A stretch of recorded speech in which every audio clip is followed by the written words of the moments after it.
everyone. Welcome to the Ashley Barlow Company podcast. I'm Ashley Barlow, your host.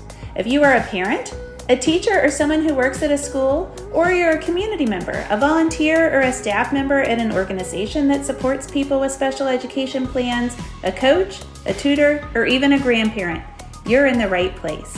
Sit back with an ice cold glass of lemonade, put on your walking shoes and grab some headphones, roll down the windows and cruise. Ready, set, go. Educate, advocate, collaborate. Welcome back to Special Education Advocacy with Ashley Barlow. I'm Ashley Barlow, and I'm so happy you're here. Friends, we have made it past the Labor Day holiday, and therefore I can suspect that most of you have children that are back in school. I think most districts have probably started school or are starting school this week. And so we're going to kind of wrap up this back to school discussion. I also have quite a few guests lined up to coordinate with. I have to be completely honest and say that between 3 of the Barlows getting COVID this summer and Griffin's wisdom tooth surgery, and then losing my babysitter the last 2 weeks of summer, that I have been flying by the seat of my pants quite a bit here at Ashley Barlow Company. And so while I had some plans shift on podcast topics and whatnot, I think we are getting back on track. And as with anything, that takes a little bit of time. And so I'm pretty excited for what we've got planned for the next few months. So stay tuned for some good programming here on the podcast. And in the meantime, today's topic is something that I had planned to publish for today, kind of in this back to school theme.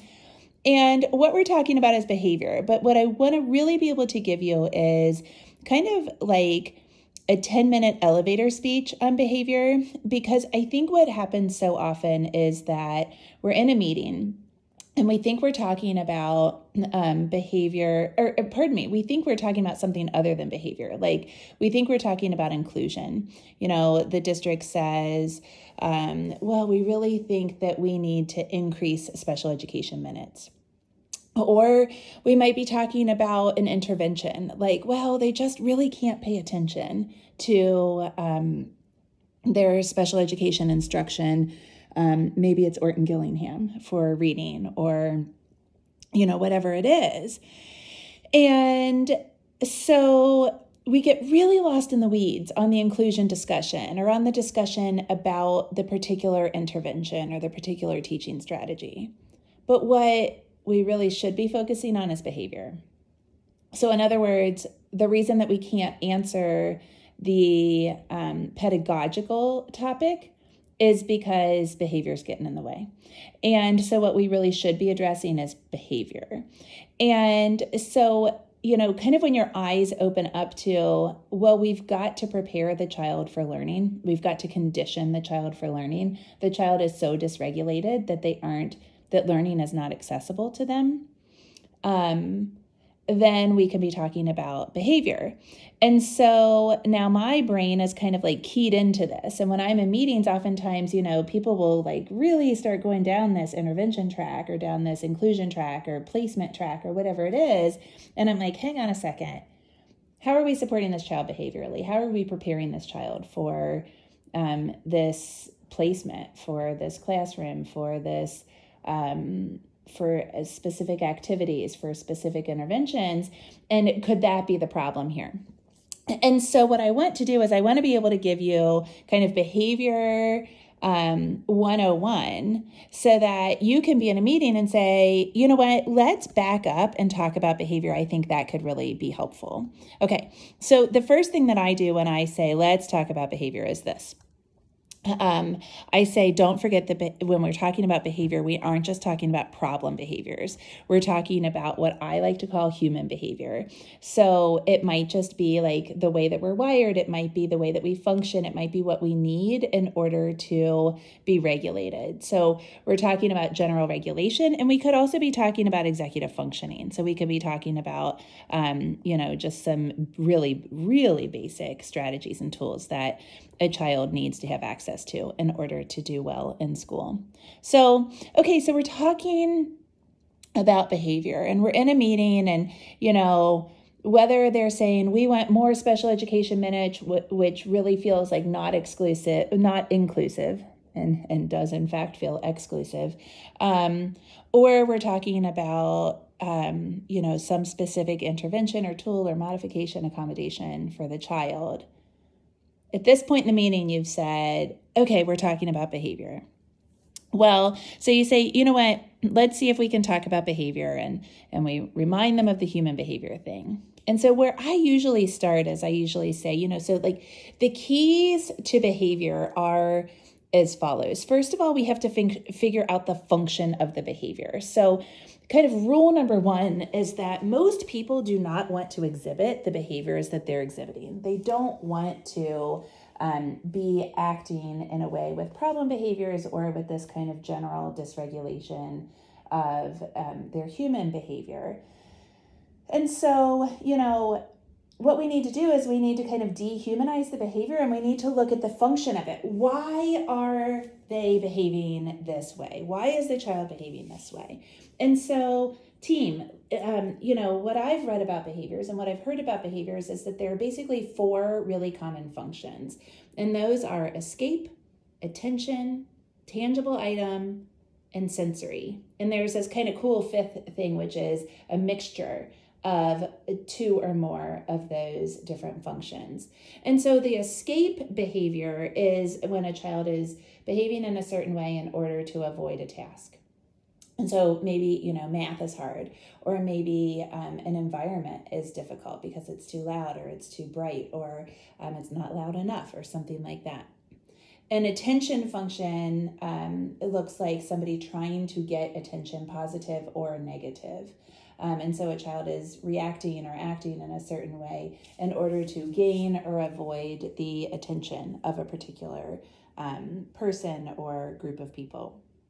The tangible item function looks like somebody that is doing something in order to get something. And so that's kind of like the classic toddler having a meltdown in the grocery store because they want the sugary cereal. And then the sensory function is when a person is acting or reacting in a certain way in order to get either some kind of sensory input or to avoid some kind of sensory input. And so that might mean that they are crashing into things or pulling things, or it might mean that they are acting in a way to avoid a sensory stimulus or stimuli. And then a mixed function might be a function that changes in the middle. So like a child that screams in a parking lot because they don't want to get in their car seat, but then all of a sudden they get really good input from a sensory standpoint because things are echoing and that feels good in their bodies or in their ears somehow. And so now we have switched to a sensory thing. And of course, what we have to do now with these functions is we have to support them, and we have to support them in 2 ways. We have to support them proactively and preemptively.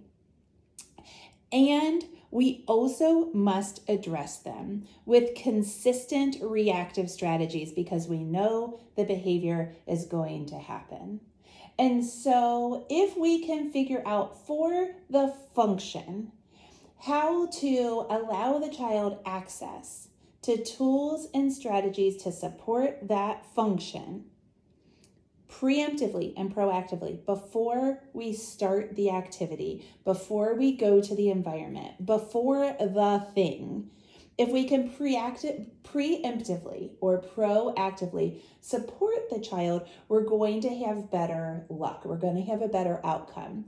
But then, of course, we know that behaviors are going to continue because no human, this is part of the human experience, no human is quote unquote perfect or is going to have 100% success with any particular strategy, then we also need to have reactive strategies in place, and we have to implement them consistently, because we aren't going to be able to affect behavior unless the child knows and the supporters know that we are going to get the same outcome every time we behave in a certain way. The behavior is never going to change unless we are able to get the same reaction every single time.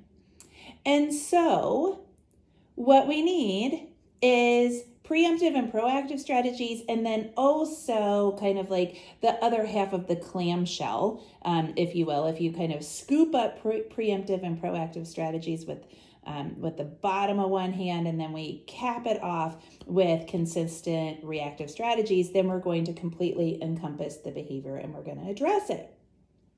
So, super easy. Step number 1, we identify the behaviors. Lots of schools skip that. What are we talking about? Are we talking about like this antsiness when we're doing math? Are we talking about pulling hair or screaming or running out of the classroom? And then of course the strategy here is we take some ABC data and we're probably going to be looking at an FBA. But when I do this in meetings, friends, I don't go that significantly. I'm like literally doing behavior 101. Okay. So step 1, we need to talk about the behaviors. So what behaviors are you seeing? And then step 2 is we need to figure out the functions. And of course, we're probably going to be talking about an FBA, but for right now, I think that we can suspect that the functions are blah, blah, blah. And then we develop those proactive and reactive strategies. And then, of course, we continue to tweak that until we figure out what is right. That is the key. That is behavior 101. Now, I just want to give you a couple of examples so that you know that this is tried and true. So, okay, example number 1. What about a kid? And here, if you're doing this in a meeting, you might say, so my friend's kid, or back in preschool, my kid, or my older child, make some kind of relative statement so that you're kind of drawing a parallel, because they really have to see how it works, right?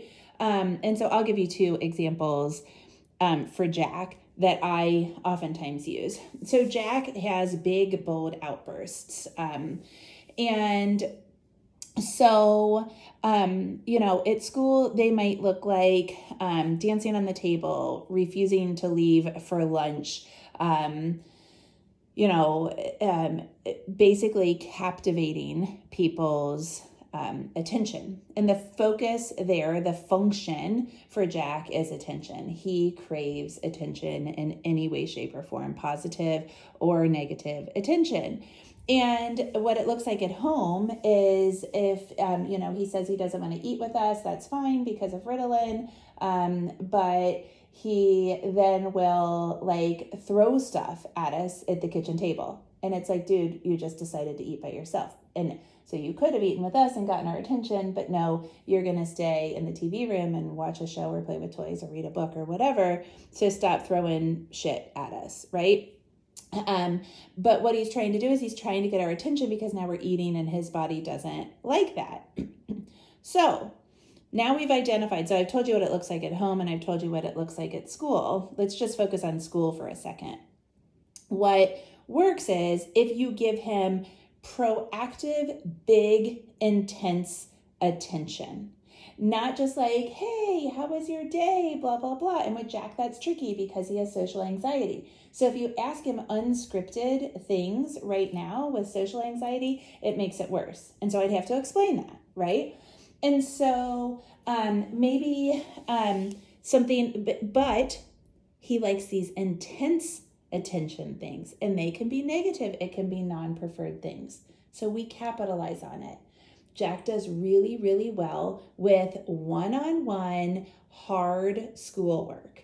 So when he gets to school or before he exhibits this attention-seeking thing, give him a hard school task that requires one-on-one support. Make him read a 15-minute book. and he gets the teacher and he's working hard with the teacher and the teacher's given him 100% of his or her attention and he's working hard, it's intense, then he would be fine with an activity that's whole group where he's not getting a bunch of the behavior. So give him big, proactive attention. Now, you're still going to have times when he is exhibiting this attention-seeking behavior. And so what are some reactive strategies? Well, in his case, what works for him is kind of like a 3-step process where first you have a discussion with him so he gets a little bit of attention and you move away from it. Then if that doesn't work, he goes to a timeout or, a time to cool down so that he can kind of chill. And the key to that is that he does that with no attention from the adult. So the adult is there to keep him safe, and the adult consistently reminds him that he needs to calm down on his own and that he's not going to get their attention. And then later you go back to teaching him about how to function independently, but you don't do that in the moment, right? So we're working on addressing that attention function proactively and preemptively. And it works. It absolutely works. I'm going to give you one example of how that looked in real life, and then we will be at the end of our 15 minutes, which is what I wanted to do. So one time I came home and our summer sitter literally met me at the top of the driveway and said, "Help me." And I was like, "Oh my gosh, is Jack at the top of the magnolia tree? Is he on the roof? What is happening? Does he have a knife?" And so I got out of the car and I was like, "Hey, what's going on?" And she said, "Jack has the hose and he's squirting me." And I'm like, "Okay, I'll turn off the hose." And I said, "Well, what?" Actually, I didn't say anything to her. I walked over towards the front porch and I said to Jack, by the way, Jack likes to play with the hose. It's something that will keep him engaged, like truly engaged, not entertained. He does so much when he is playing with a hose. So we have this little kind of area set up where I've got cups and buckets and I don't know, just stuff, as Jack calls it, that he likes to do with the hose. And so I walked over towards the area and I said, "Hey, buddy, don't squirt me while I'm walking over." Well, of course he squirted me, and I had on my work clothes, okay, well, I'm a little bit wet now. And so I turned off the hose because he squirted me. That is a consistent reactive strategy that he gets. And I said, "Hey, you know that you can't squirt grown-ups. If you're playing with the hose, you can squirt in this direction or that direction, and grown-ups don't like it. Do you want to play with me?" And he said, "Yes, I want for you to play with the hose with me." And I said, "Okay, please give me 5 minutes so I can talk to the babysitter, and then I'm going to change my clothes and I will be right back out." That is a reactive strategy that he gets quite often.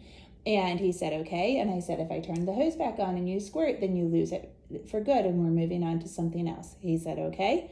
And it totally worked. I talked to the babysitter for the promised 5 minutes. I went up and I changed my clothes in the promised amount of time. I came down and I played with him for 10 minutes. He got my attention. He got what he wanted, but he did it on a much more respectful and behaviorally appropriate way. So we addressed the problem behavior and by looking at the function. What he wanted was attention. And then I said to the babysitter the next day, "Hey, we could try to fade this behavior by giving him the attention before things like that, because we know he's going to squirt with the hose. And so before you give him the hose, yeah, sure, you can do the hose, which is a preferred task, but what he needs really structured stuff first. So first, you're going to do your sight words, and you're going to do 5 math problems. And then he's got your attention and it's hard and you're helping him and he's getting this really intense attention. And that is the proactive attention that he needs so that he's not squirting with you with the hose, because all he's looking for is a big reaction. He can get a big reaction from you by doing schoolwork instead of by screaming because he squirted you with the hose." And she was like, "Okay, I totally understand." And it worked from that point forward. So that is behavior 101 in slightly more than 15 minutes. I hope that is helpful to you. I like to give you stuff that you can do actually in your meetings that you can apply. And so if you are looking for more on behavior, the two that have done very well consistently on the podcast are the interview with Dr. Solandry Forte and the interview with Dr. Rachel Schwartz. So you might check out those prior episodes. I will see you next week, same time, same place.